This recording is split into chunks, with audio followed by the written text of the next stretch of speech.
would say to my friends in Israel, the world doesn't hate you because of where you are. They hate you because of who you are. And they hate you because of whose you are.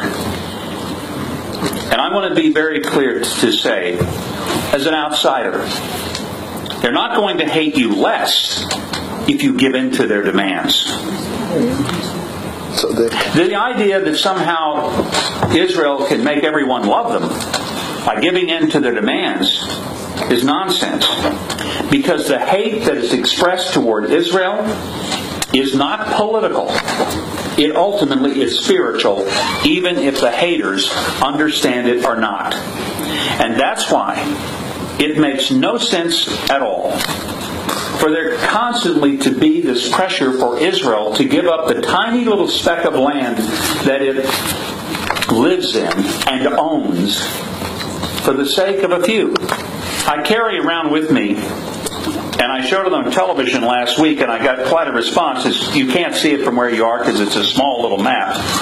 But this little map, if you can see the green area, this represents all of the Muslim nations that exist around the continents between Asia and Africa. And there's quite a bit of landmass. In fact, so much that you can clearly see the green versus anything else. What you probably can't see unless you're really close to me is right there in that tiny little speck. And it's so tiny you can't see it. There's a little bitty red dot. That's Israel. Most Americans have no clue what you face geographically.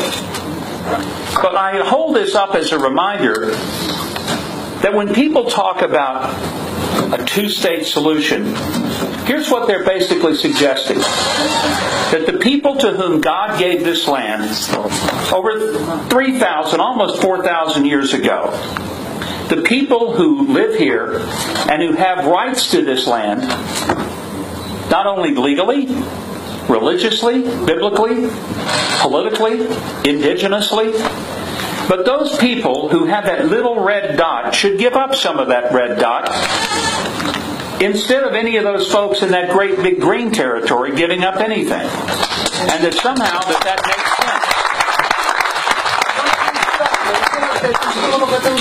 So I mentioned that this is a homeland. And the idea that somehow there should be more of surrender of the homeland to bring peace has no basis historically, legally, politically, biblically, or indigenously. And in fact, as has been mentioned several times by members of the Knesset, the reminder of what happened at Gush Katif and the subsequent actions coming out of Gaza with Hamas. And my wife and I came here in 2014 during the war that Hamas launched against Israel as a way to say thank you to Israel for standing up and defending itself. This is your homeland.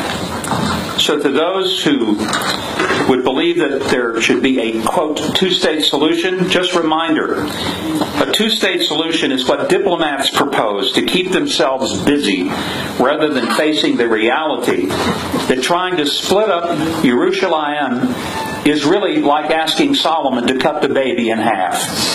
Solomon knew better, and we should